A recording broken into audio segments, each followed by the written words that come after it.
सोचो, अगर सिर्फ 30 दिन में आप अपनी पूरी पर्सनालिटी चेंज कर सकते हो तो क्या आप करोगे? रमजान सिर्फ रोजे का महीना नहीं, ये सेल्फ कंट्रोल ट्रेनिंग कैंप है। असली सवाल ये नहीं कि आप रोजा रख रहे हो या नहीं, सवाल ये है कि क्या रमजान आपको बदल रहा है? जब आप भूख और प्यास बर्दाश्त करते हो तो सिर्फ बॉडी ही स्ट्रांग नहीं होती, आपका ब्रेन भी स्ट्रांग होता है। साइकोलॉजी के मुताबिक जब इंसान अपनी छोटी छोटी डिजायर्स को कंट्रोल करना सीख लेता है तो उसकी विल पावर बढ़ती है, और जिनकी विल पावर स्ट्रांग होती है उनकी डिसीजन मेकिंग बेटर होती है और उनका सक्सेस रेट ज्यादा हो जाता है। यानी रमजान हमें सिखाता है control over food, control over anger, control over bad habits, control over desires. और रिसर्च भी कहती है कि फास्टिंग से सेल्फ डिसिप्लिन स्ट्रांग होता है, फोकस इंप्रूव होता है, इमोशनल कंट्रोल बेटर होता है। लेकिन रमजान का सबसे बड़ा लेसन सिर्फ भूखा रहना नहीं, सेल्फ कंट्रोल है। हुजूर सल्लल्लाहु अलैहि वसल्लम ने फरमाया, जब तुम में से कोई रोजेदार हो और कोई उससे झगड़े या बुरा भला कहे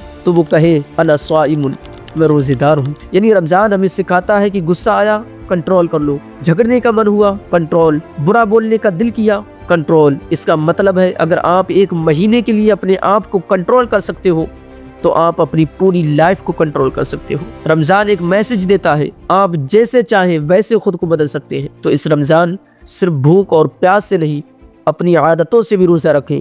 झूठ बोलना छोड़ दे, गुस्सा करना छोड़ दे, किसी की गीबत ना करे, टाइम वेस्ट ना करे, सोशल मीडिया का ओवर यूज ना करे, लेट उठना और लेजीनेस को दूर करे और सच बोलना शुरू करे, सब्र और पेशेंस रखे, नमाज की पाबंदी करे, कुरान की तिलावत करे, टाइम मैनेजमेंट का ख्याल रखे, दूसरों की मदद करे, पॉजिटिव थिंकिंग को इम्प्रूव करे, गुड हैबिट्स और डिसिप्लिन अपनाए। याद रखो, रमजान का असल मकसद सिर्फ भूखा रहना नहीं, अपने आप को बदलना है, बुराइयों को छोड़कर नेकी की तरफ आना है। क्योंकि अगर रमजान के बाद भी हम वैसे ही रहे जैसे पहले थे तो सिर्फ भूख बदली है, जिंदगी नहीं। तो इस रमजान एक डिसीजन लो, मैं गुस्सा कम करूंगा, मैं झूठ छोड़ दूंगा, मैं अपनी हैबिट्स इंप्रूव करूंगा, मैं अल्लाह के करीब आऊंगा। क्योंकि रमजान टेम्परेरी होता है लेकिन इसमें की गई चेंजिंग आपकी जिंदगी परमानेंट बदल सकती है।